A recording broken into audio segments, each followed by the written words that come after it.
Kita apapun tuh mesti usaha, ya kan? Usaha. Kalau ya kaya dari Tuhan kan. Yang penting kita mau kerja keras. Kerja keras. Dengan kita bekerja, itu pasti kita nggak mungkin nggak makan hidup. Nggak mungkin nggak kita berhasil di dalam karya kita. Pasti. Tuhan kasih jalan gitu. Ada kata-kata bijak yang mengatakan, Tuhan akan menolong orang yang menolong dirinya sendiri. Tuhan akan menolong. Jadi Tuhan ibaratkan tangan, ada tangan dari sorga. Kalau tangan kita begini, ketemu nggak? Jadi mesti gini. Iya dong. Jadi kerjasama dong antara kita sama Tuhan.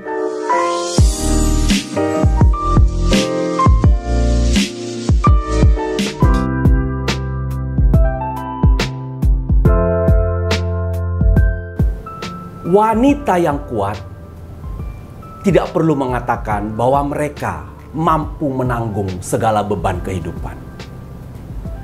Mereka melakukannya dalam ketekunan, kesabaran, dan dalam senyuman.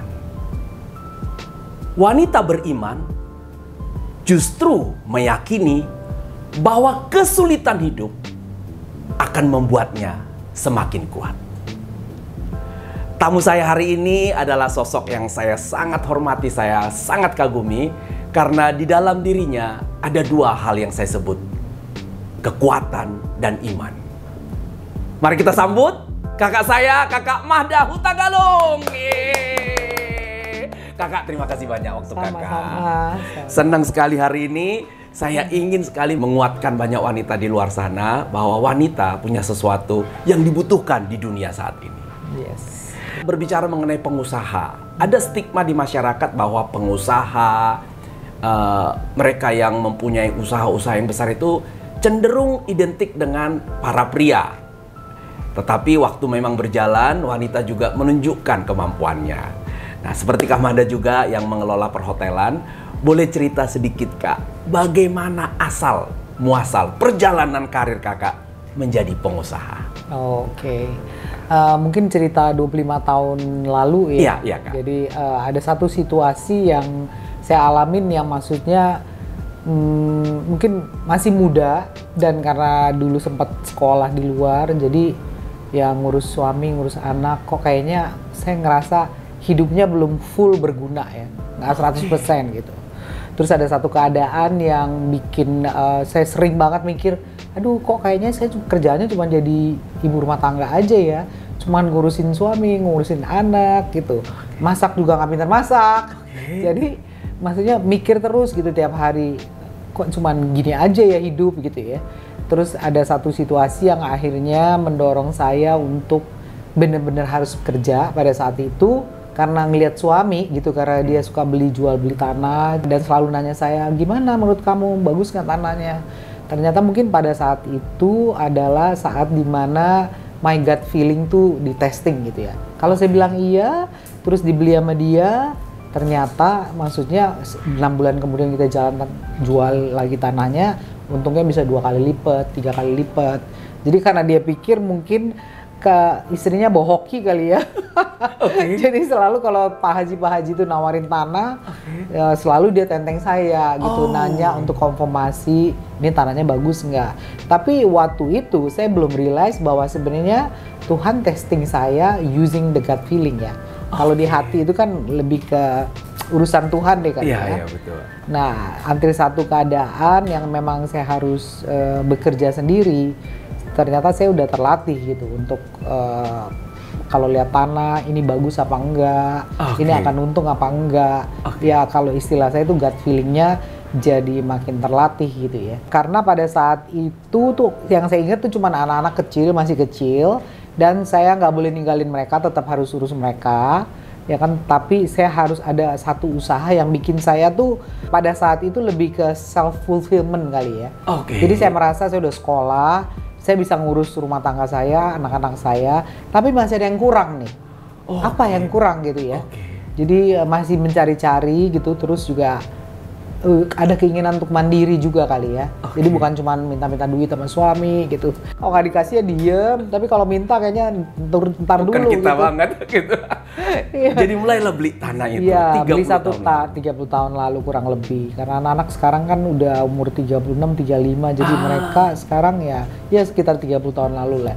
Saya beli satu tanah kecil di Kebayoran Baru, Ya. di Pangmapolim, 400 meter, dan dulu kan masih murah ya. Oke. Dulu kan masih harga 200 juta, apa 300 juta, 400 juta, belum MM-an ya. Oke. Tahun 1989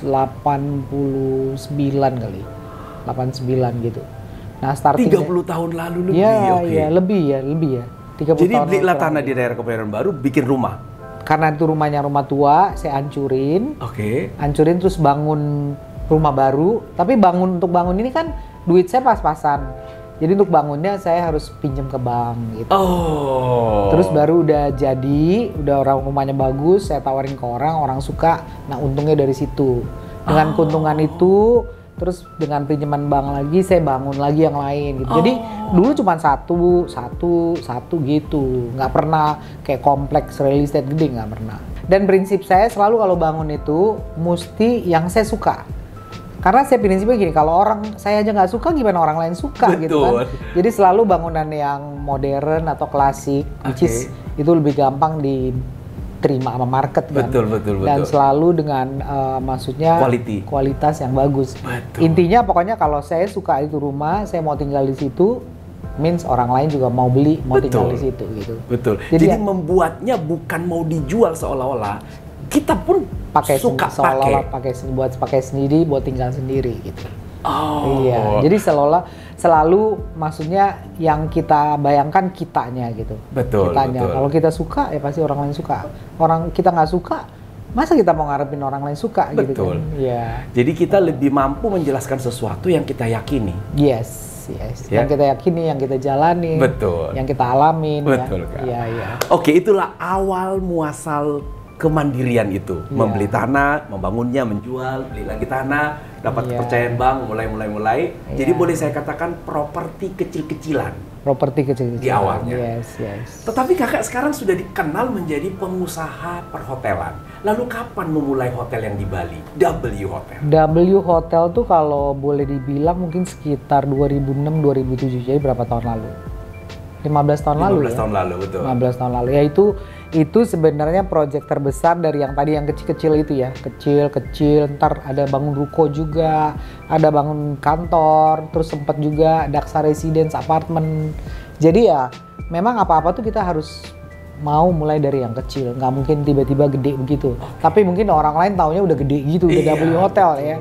Nggak, mulai dari yang kecil gitu, dari yang simple. Semua yang besar selalu dimulai dari hal kecil. Iya benar. Nah, waktu beli tanah di Bali tentu saja udah dengan financing yang cukup besar waktu itu, Kak, dibandingkan dengan proyek-proyek awal di Jakarta. Cukup besar. Tapi kan udah kelatih dari yang kecil-kecil itu, gimana maksudnya memanage uang yang walaupun kecil ya. Terus gimana harus ngaturnya, ini yang buat bank, ini yang buat gaji, ini yang buat sendiri, ini yang buat senang-senang gitu kali ya. Ya karena ujung-ujungnya sekarang saya baru realize actually kita hidup itu is how to manage. How to manage your time, how to manage your money.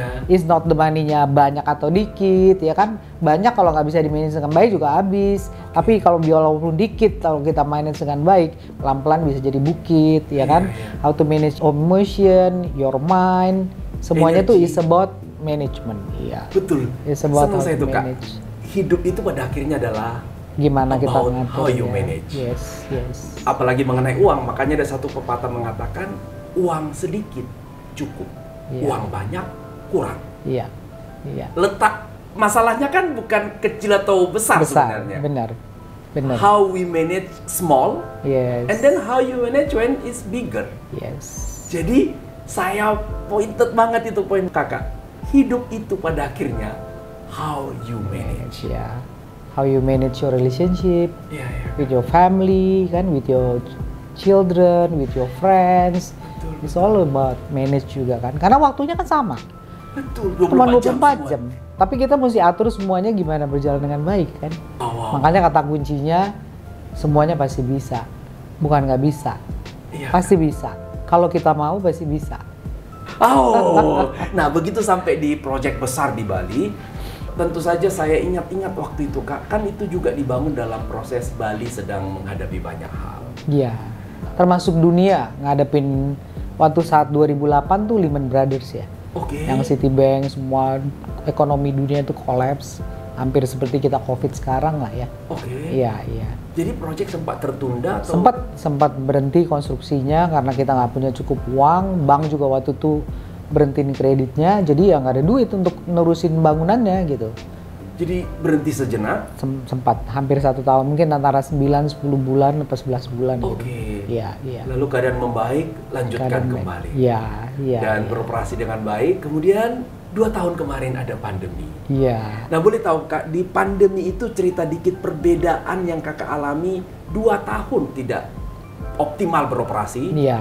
Dibandingkan masa-masa sulit sebelumnya itu, apa yang Kakak rasakan di masa pandemi sekaitan dengan hotel yang dulu pernah bermasalah karena keadaan dunia dengan pandemi? Kira-kira ada kesamaan atau ada perbedaan?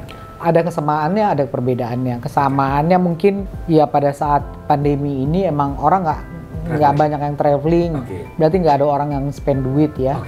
Yang dulu juga zaman 2008 tuh juga kan kayak karena ekonomi dunia itu lebih ini lagi juga, nggak ada yang traveling karena emang orang waktu itu susah gitu ya duitnya gitu.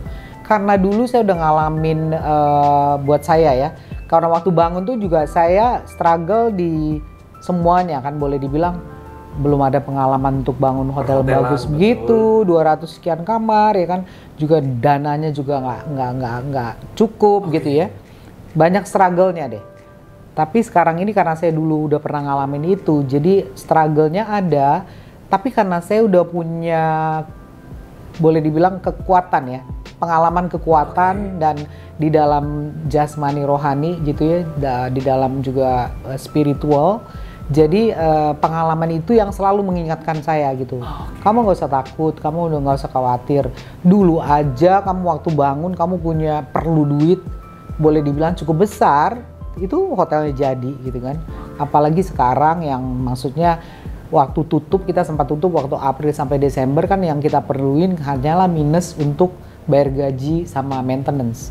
Karena walaupun tutup kan kita harus bersihin ya kan, bayar gaji pegawai, apalagi pinggir laut ya kayak gitu. Jadi tetap ada pengeluaran lah gitu. Tapi pengeluarannya kan nggak sebesar waktu krisis 2008 gitu kan. Ini cuma lebih gimana memaintain hotelnya ada tetap bagus walaupun nggak ada tamu. Nanti kalau udah buka tetap masih bagus gitu loh. Jadi struggle-nya nggak seperti struggle dulu ya. Ya sekarang struggle tapi boleh dibilang karena punya udah pengalaman yang lama dulu ya, berjalan dengan lebih baik ya. Jadi pengalaman memberi kita kekuatan ya Kak? Iya benar. Kekuatan baik secara spiritual, motivasi, dan juga berpikir lebih tenang. Lebih tenang ya. Karena kita udah pernah melalui ombak. Yes, benar sekali. Yang besar. Iya, dan kita berhasil menghandle ombak itu kan. Iya. Jadi kalau sekarang ombak yang kurang lebih sama datang, we know how to handle that gitu. Yes, oh I love it. Jadi kalau kita dalam kesulitan, percayalah kita dikuatkan. Yes. Untuk menghadapi hal yang kita tidak tahu di masa depan. Benar. Jadi kuat-kuatlah di masa sulit, karena pelajarannya justru ketika mampu melewati Kak ya. Yes, benar sekali. Kak. Saya sampai pada satu konklusi kehidupan sampai welcome problem. Welcome problem, karena saya tahu ngelewatin problem itu ya kayak waktu kita sekolah dulu, lewatin ujian baru kita merasa kita lebih pinter kan, karena kita bisa melakukan masalahnya dengan baik dan berhasil gitu. Jadi sampai pada kalimat itu, welcome problems ya. Karena the more problem yang kamu hadapi di dalam hidup, the more miracles. Oh my goodness, the more problem, the more miracles. Karena pada dasarnya manusia tuh kan takut masalah kan. Dan mau menghindari masalah. Mau menghindari kalau bisa gitu. Padahal sepanjang hidup kita, mana mungkin nggak ada masalah. Selalu kan hidup kita up and down. Nggak ada yang straight kayak gitu terus kan. Karena kadang-kadang diri kita sendiri bisa jadi masalah buat kehidupan kita kan. Betul. Kalau kita bukan tipe orang yang pasrah, yang nggak mau ngalah, yang mau menang sendiri, itu kan udah jadi problem juga kan. Nggak cuman harus problem uang atau apa yang lain gitu. Diri kita sendiri itu bisa menjadi problem buat kehidupan kita, buat kehidupan kita gitu kan. Menurut saya ya kita nggak perlu takut masalah. Bahkan pernah saya baca Kak, seluruh masalah kehidupan kita kalau kita teliti dengan baik, bermula dari masalah diri kita sendiri. Benar sekali. Benar sekali, benar sekali. Contoh lah, masalah karir. Iya. Seringkali kalau saya lihat orang-orang di kantor itu bukan nggak ada karir path-nya, Ah. tapi nggak sabar menunggu waktu tepat Iya, untuk benar. menerima tanggung jawab lebih besar. Yes, yes. Atau katakanlah nggak ada kenaikan gaji, atau diminta melakukan lebih di masa pandemi, tapi mohon maaf gajinya nggak bisa lebih. Itu bisa jadi masalah kalau dia tidak menerima dan tidak realistis bahwa ini saya bukan makan gaji di sini, saya ikut menjaga perusahaan ini. Iya, benar. Jadi Kan poin- masalahnya dari betul, diri dari sendiri diri kan? kita Iya. sendiri kan? Yes, yes. Oh, Dan juga kalau kita ada masalah, gimana kita merespons masalah itu lebih penting kan? betul. Kalau respon kita langsung negatif, kita langsung panik atau langsung apa, that's create ada masalah kan. Tapi kalau kita responnya positif, ya kan, kita tahu ini untuk kebaikan diri kita, supaya kita lebih sabar, supaya kita lebih tahan di dalam masalah ini gitu. Itu kan akan mendatangkan solusi yang lebih baik. Yes, kita lebih tenang ngadep handle-nya. So the response is most important. Betul. Iya, Jadi bukan peristiwanya, Iya. tapi respon kita pada Iya, peristiwa iya. itu. Iya, iya benar. Nah itu akhirnya kita tidak membuat masalah dalam hidup kita karena ada banyak peristiwa di luar kontrol kita. Iya. Tapi yang 1000% kita kontrol adalah respon kita. Respon kita, benar. Benar sekali. Oh, keren, Kak.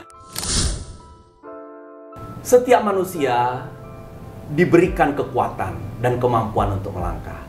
Tapi seringkali ada banyak hal yang menjadi pertimbangan-pertimbangannya. Kak Mada, dari perjalanan kakak secara pribadi, sebenarnya apa tantangan atau tembok terbesar bagi seorang wanita untuk memulai melangkah menjadi seorang pemimpin atau pengusaha? Iya. Saya rasa tantangan yang paling nomor satu tuh memanage waktu ya. Oke. Iya, karena terutama seperti kayak saya waktu itu udah berkeluarga, punya anak-anak masih kecil ya kan, mesti bisa memanage, membagi waktunya, membalance gitu antara kapan saya harus benar-benar spend time untuk keluarga, kapan saya harus kembali ke kerjaan gitu. Saya rasa waktu yang paling, maksudnya tantangan yang paling Menantang besar ya. ya. Betul. Merawat anak-anak, memberikan pendidikan yang baik bagi mereka. Karena kan kita memang nggak bisa langsung cuman kasih ke pembantu gitu ya, atau ke suster, walaupun kita bisa menggaji mereka Iya. gitu berapapun gitu.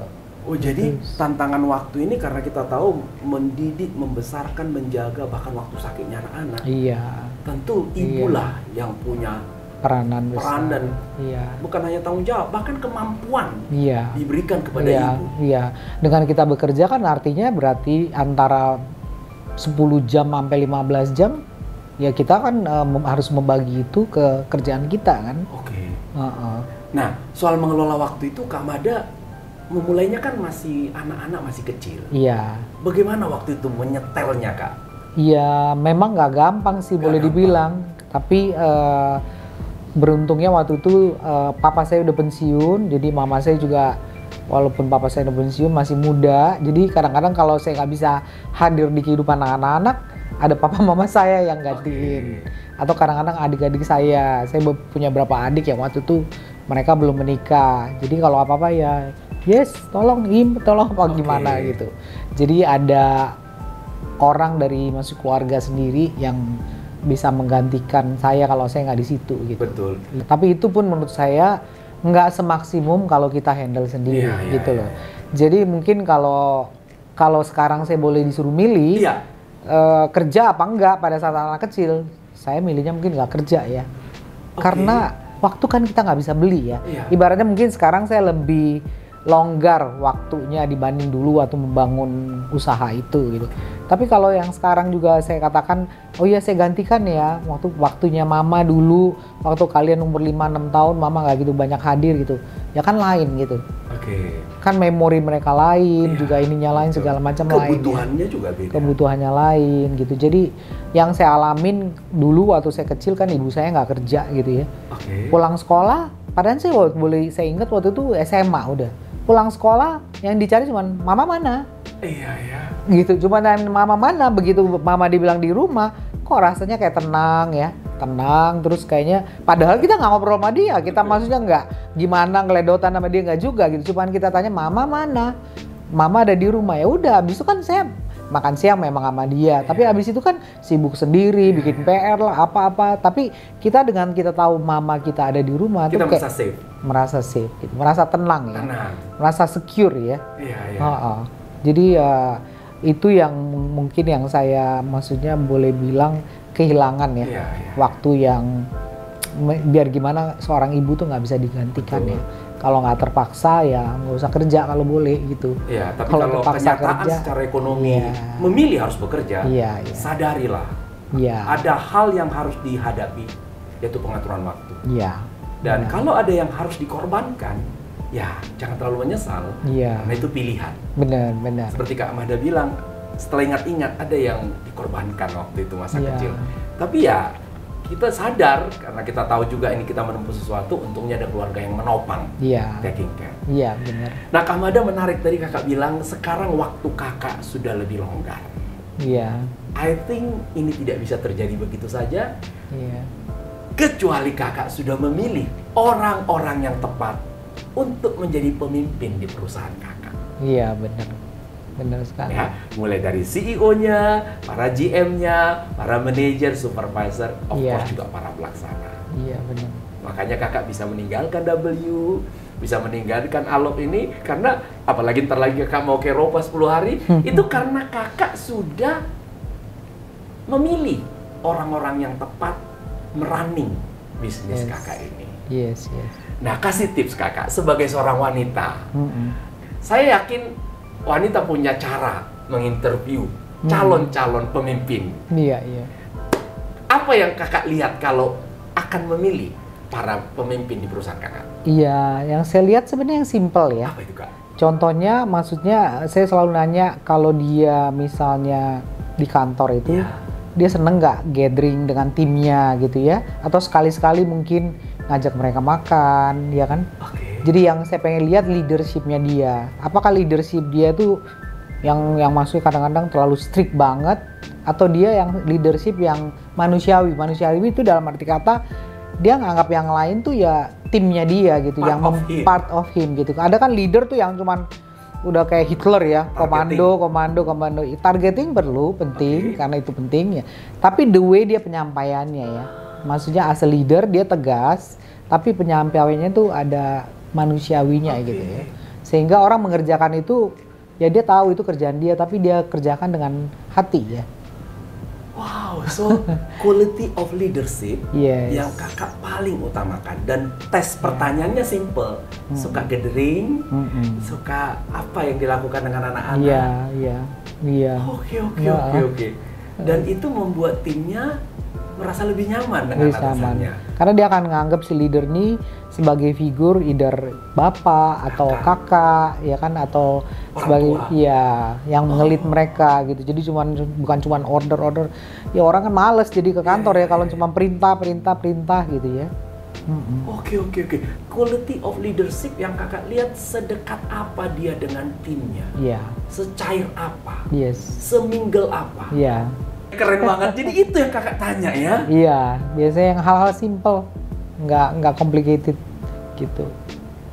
Dan di situ letak kualitas kepemimpinan. Karena kan pemimpin bukan mencapai target melalui tangannya, justru mencapai target melalui tangan banyak timnya. Makanya kalau dia pinter sendiri, yang lain nggak, terus dia nggak bisa nge-guide timnya dia, kan dia juga nggak. Kita kan apa-apa ya kita mati aja, kita mesti orang lain yang nguburin kan. Mesti ada selalu orang lain yang terlibat di dalam pekerjaan itu atau kehidupan kita gitu kan, sampai kita mati. Jadi kalau dia nggak maksudnya nggak bisa mingling dengan enak dengan timnya dia, hasilnya nggak bisa maksimal ya. Itu yang saya pelajarin nih. Wow, jadi saya teringat satu kalimat, Kak. Tugas utama seorang pemimpin mengendalikan diri dulu, setelah itu mengarahkan energi orang lain. Benar sekali. Aku lihat kakak kuat sekali mengendalikan diri, dan karena kemampuan kakak dekat dengan semua orang, tanpa sadar kakak bisa mengarahkan mereka ke tujuan-tujuan yang lebih baik. Semoga begitu. Sosok itu yang kakak harapkan ada pada pemimpin-pemimpin di perusahaan kakak. Iya begitu. Leadership-nya yang kakak lihat ya. Iya. Saya rasa masing-masing orang mereka punya boleh dibilang punya kelebihan untuk memimpin ya. company atau usaha itu, yang saya lihat adalah kalau dia bisa ngayomin tuh lebih gampang ya. Iya, iya. Karena ya kayak keluarga aja gitu. Keluarga juga kan kakak adik tuh kalau rukun-rukun kan lebih gampang ngomongnya kan, lebih gampang mengerjakannya gitu daripada yang cuman. Iya. Dan saya lihat Kak, orang-orang berhasil Kak, dimanapun yang saya mati ya, termasuk pemimpin saya di bank, pemimpin-pemimpin di perusahaan yang menjadi klien saya. Poin Kakak itu betul. Kebanyakan yang saya lihat yang berhasil itu Kak, yang people oriented. Iya. Termasuk kakakku. Makasih. Sangat people oriented. Iya. Termasuk kami teman-teman kakak. Kemarin tamu-tamu podcast saya juga kakak undang semua. Itu saya pikir-pikir itu kan apa ya? Part of that tadi ya, people how you manage your relationship with siapa aja gitu ya. Oh, keren. Nah, Kak Mada tentu saja dalam hidup kan kita nggak lepas dari banyak inspirator kita, baik dalam ya pendidikan, apalagi pengalaman-pengalaman termasuk kekuatan. Kalau Kak Mada boleh menyebut siapa yang paling berpengaruh dalam membentuk kakak seperti ini? Saya rasa papa saya ya. Oh ya. Papa saya, terus itu dari segi mungkin tadi yang human oriented tadi, people oriented tadi ya. Kalau dari segi bisnis mungkin mertua saya. Jadi dari dua figur laki-laki yang hadir dalam hidup saya ini, saya belajar banyak dan bisa kuat banyak tuh justru dari mereka. Makanya Bang Jaja sebagai seorang figur laki-laki dalam kehidupan siapapun, mesti sebagai figur yang strong dan mengayomi. Dan confidence. Karena itu diperlukan sebenarnya. Wanita itu memang kelihatannya kayaknya bisa mandiri, bisa kuat apa saja, tapi sebenarnya wanita itu ya kelihatan begitu tapi tetap memerlukan figur laki ya. Saya bisa seperti ini saya rasa karena figur bapak saya yang sangat kuat mengasihi seorang anak gadisnya, kebetulan saya anak paling gede. Iya. Jadi saya ngerasa karena figur dia tuh kuat di saya, mungkin saya imagine-nya mungkin seorang bapak itu menggantikan figur Tuhan yang nggak kelihatan kali ya. Oke. Jadi dia yang ngayomi keluarga gitu kan. Dia yang menjadi kayaknya figur sosoknya yang kuat gitu ya, yang tempat kita bersandar, tempat kita menangis, tempat kita mengeluh apa segala macem. Dan papa saya itu orangnya nggak banyak ngomong loh. Oh ya. Pendiam dan juga badannya bukannya kayak tentara gede kayak gitu ya, tapi dia punya presence, kehadiran dia itu saya rasa mungkin menggantikan kehadiran Tuhan kali ya. Menggantikan kehadiran Tuhan yang dimana saya ngerasa ya pokoknya karena ada dia saya jadi kuat, karena ada dia saya jadi bisa bikin apa aja gitu, berani. Karena kalau kita berani itu kan sebenarnya kita jadi one step ahead daripada orang yang nggak berani. Kamu udah maju gitu. Kalau kayak misalnya usaha, kalau kamu nggak berani gimana mau mulai gitu kan. So keberanian itu yang juga saya dapatkan dari dia, pelajaran dari dia. Padahal kalau dipikir papa saya itu orangnya diem, pemalu, tapi kalau di dalam hal melindungi anaknya dia tiba-tiba bisa jadi kayak raksasa yang kuat ya ini anak saya yang ini gitu. Jadi kita merasa safe gitu ya. Sehingga saya bisa tumbuh menjadi seorang pribadi yang kuat, yang tangguh, yang bisa mengasihi, yang berani. Nah itu saya rasa saya bisa dapat. Yang seperti itu nggak semuanya kita dapat di sekolah. Enggak. Iya. Makanya jadilah bapak yang buat siapapun gitu. Jadi figur yang tepat untuk anak bukan hanya bersandar, tapi memperbesar kemampuan dia untuk melangkah. Iya. Saya rasa saya bisa jadi orang yang berani kayak gini karena saya punya papa yang begitu gitu. Dalam kalimat yang lebih kuat mungkin karakter papa yang turun pada kakak. Iya, karakter papa. Dan karakter papa itu karakter Tuhan kita yang kita lihat. Yes, benar. Nah, figur seorang ibu tuh sebenarnya kayak top up si papa ya. Top up si ya figur laki-laki ini ya. Makanya mungkin yang saya bisa sharing juga ke kita yang perempuan-perempuan, ya walaupun kita yang maksudnya berhasil di dalam karir kita atau pekerjaan kita harus bisa juga punya hati yang mau menambah nilai gitu ya di diri seorang sang suami ya, di diri figur laki-laki itu gitu ya. Jadi jangan kita memberi nilai tambah. Nilai tambah, ya. Dan tidak dalam bersaing, Iya. tidak mengatakan kita lebih hebat. Iya. Makanya disebut melengkapi. Melengkapi. Complementary. Bener, complementary. Karena tanpa laki juga nggak bisa hidup ya. Iya, betul. Iya, iya. Jadi itulah, di balik pria kuat ada wanita yang kuat. Di balik Wanita yang kuat. wanita yang kuat ada pria yang lebih hebat. Iya. Complementary each other. Yes, yes. Benar sekali. Benar. Itulah ayah. Kalau dari mertua, Kalau dari mertua yang saya pelajari nama dia adalah gimana to build bisnis itu. Oke. Tapi sebenarnya building a business itu actually building a relationship with people lagi. Balik lagi orientasinya ke manusia Oke. gitu. Jadi nggak mungkin dia bisa membangun bisnis dia yang konglomerasi itu Iya. tanpa dia membangun hubungan yang baik dengan orang-orang di sekitarnya gitu. termasuk stakeholders yang di luar company, Iya. pemerintah, Iya. industri. Yes, yes. Karena antara satu sama yang lain tuh berhubungan ya. Iya, betul, Iya. betul. Iya, nggak mungkin nggak gitu loh. Betul, betul. Iya, saling Dan berhubungan. terbukti dengan beliau pun sekarang udah meninggalkan kita semua. Iya, Beliau tetap mewariskan sesuatu yang hingga saat ini Iya. masih relevan. iya. Nilai-nilai hidup yang Betul. sampai kapanpun tuh nggak diperlukan. Sirna, Pasti, betul. ya pasti diperlukan terus gitu. Betul. Seperti rendah hati, ya kan? Terus integritas, kerja keras, hemat gitu. Iya. Mau nolong orang, itu nilai-nilai yang saya rasa fondasi yang cukup kuat sehingga bisa dia menjadi konglomerasi besar begitu ya. Dan sesungguhnya itulah legacy yang ditinggalkan oleh beliau. Benar, benar. Bukan Nilai-nilai itu. raksasa perusahaannya, No, iya benar. tapi legacy kerja keras, Iya, hemat, iya, berintegritas, nolong orang, nolong iya, orang, jujur, bernilai buat negeri ini. iya, Ya, benar, media kita tahulah. iya, Sampai kapanpun, seperti Soekarno bilang, dunia ini diterangi oleh dua hal, Kak. Dunia ini terang benderang karena dua hal. Pertama, matahari di atas, dan media di bumi. Iya. Jadi kita tahu kan, walaupun media dalam bentuk berbeda sekarang Yes, muncul, yes. tapi emang betul, iya, semuanya jadi terang karena media. iya, benar, Tapi media yang berintegritas, iya, yang tidak berpihak, iya, dan benar. tetap melakukan tugasnya untuk bukan hanya edukasi masyarakat, tapi juga membantu benar, pihak pemerintah untuk melihat sesuatu yang lebih baik. iya, benar. Jadi itulah yang didapat kakak, membentuk kakak dua sosok pria, ayah dan mertua. Mertua, iya. Jarang loh Kak saya dapat ini. Masa sih? Biasanya jawabannya, dan itu tidak salah, Heeh. ayah dan ibu saya. Heeh. Sang suami kalau saya tanya, dia pasti bilang ayah dan ibu saya. Tapi jarang saya dengar menantu dari ayah saya dan mertua saya. Berarti betul-betul itu membentuk kakak, dua Iya. pria yang Iya, luar biasa di mata hebat. saya cukup kontribusi banyak ya.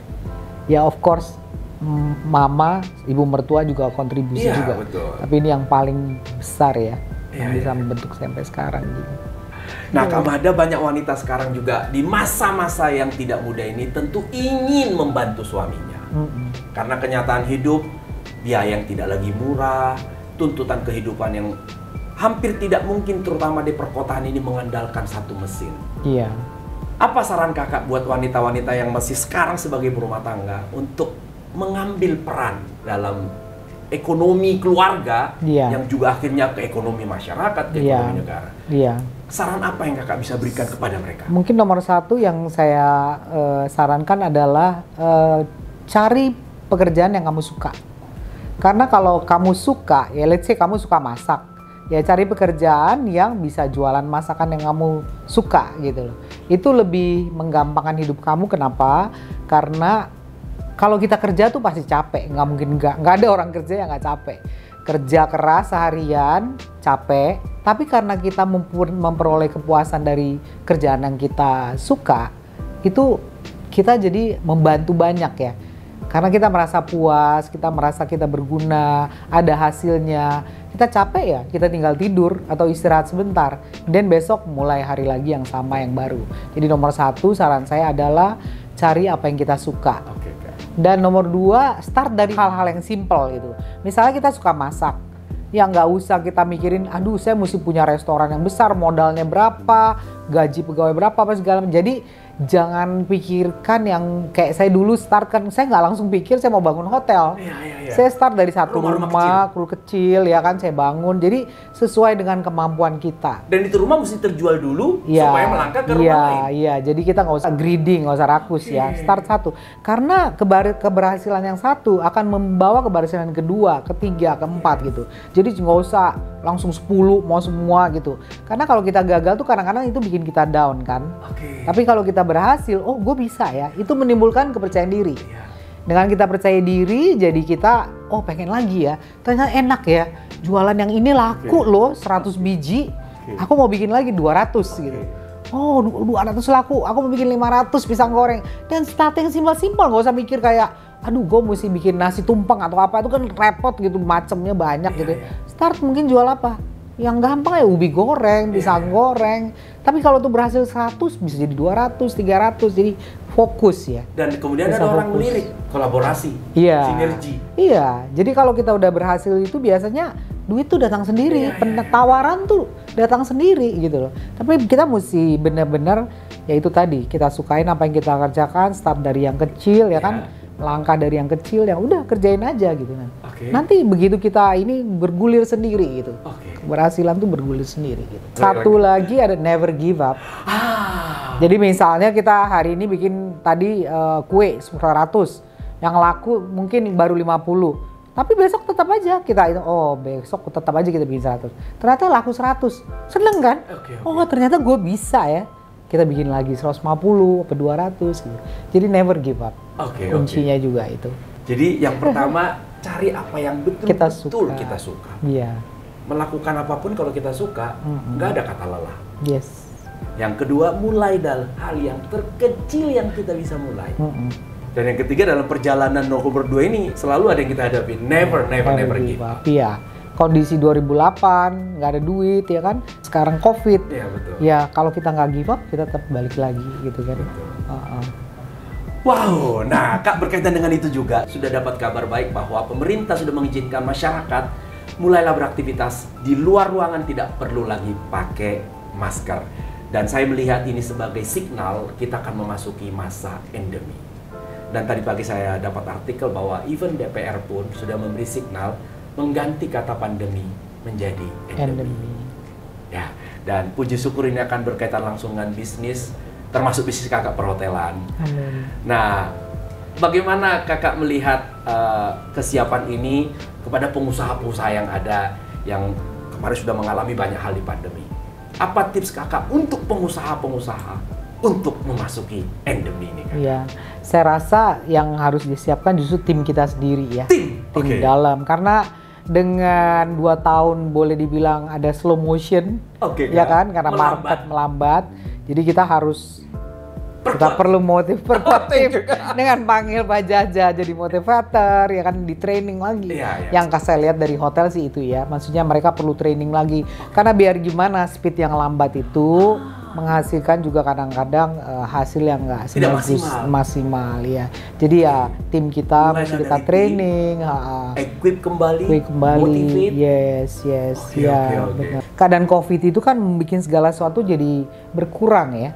Boleh kecepatan lah, boleh kualitas segala macam. Itu kalau nggak cepat-cepat dibenerin, terutama kayak kita di hospitality, itu akan efek ke bisa luar. down lagi ya. Padahal market kan ngarepinnya ya yang sama sebelum COVID. Even better. Yes, even better, ya. Jadi itu Kak ya, yang pertama menghadapi masa-masa endemi ini, equip kembali tim. Motivate, latih kembali karena speednya perlu lebih cepat. Yes. Wow. Oke, kalau keluar Kak, misalnya promosinya, segala sesuatu yang bisa kita placement di media-media digital juga harus dilakukan bersama. Iya, saya rasa itu juga perlu dilakukan ya. Jadi komunikasikannya, apa yang kita siap, apa yang kita bisa. Dan saya dengar juga ke perusahaan-perusahaan didorong Kak untuk bikin aktivitas.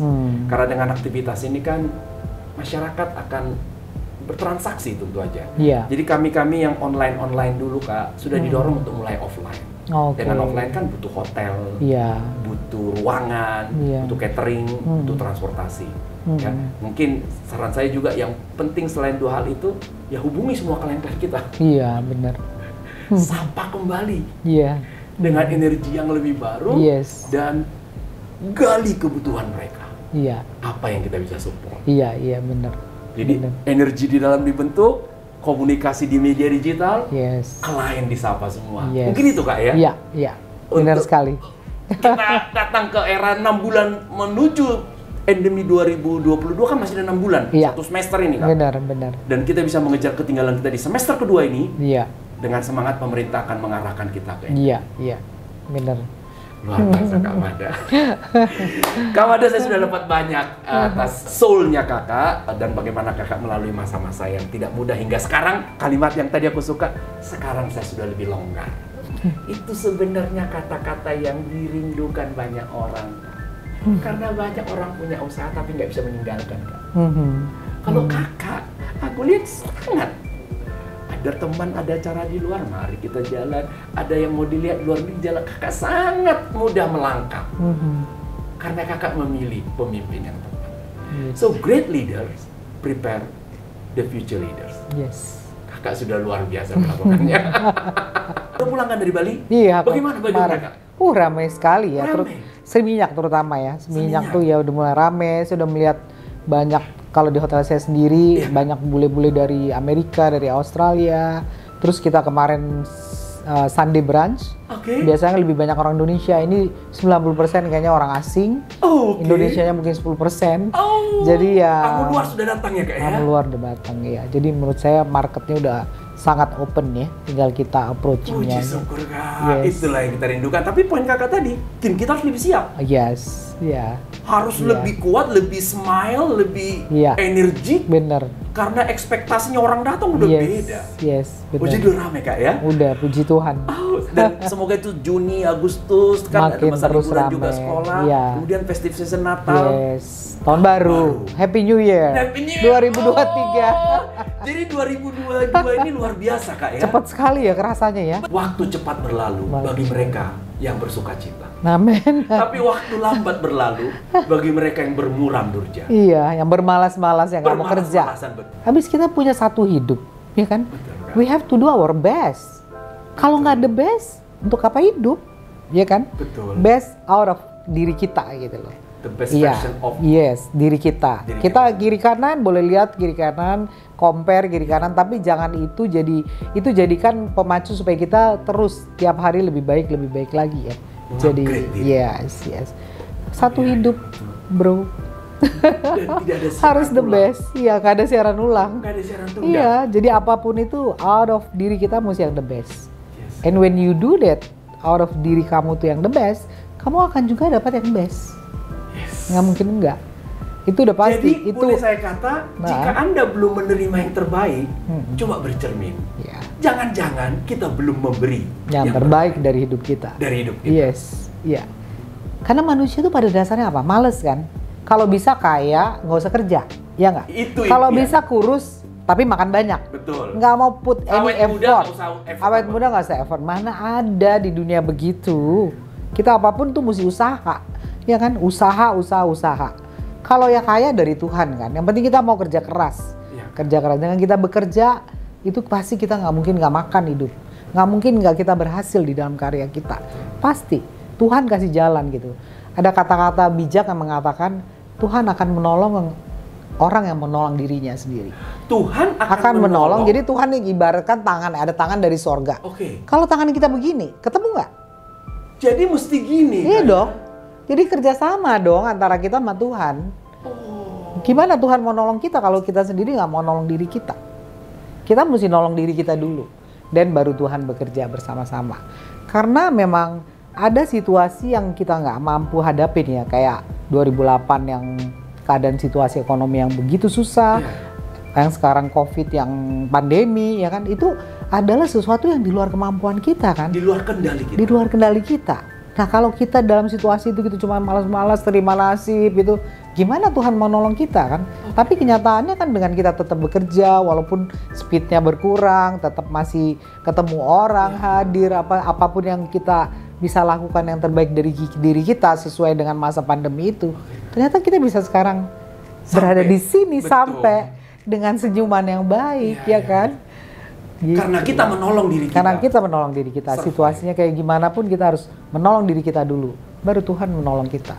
Sebenarnya waktu kita menolong diri kita, kita juga bisa jadi menolong sesama kita. Betul, betul. Iya.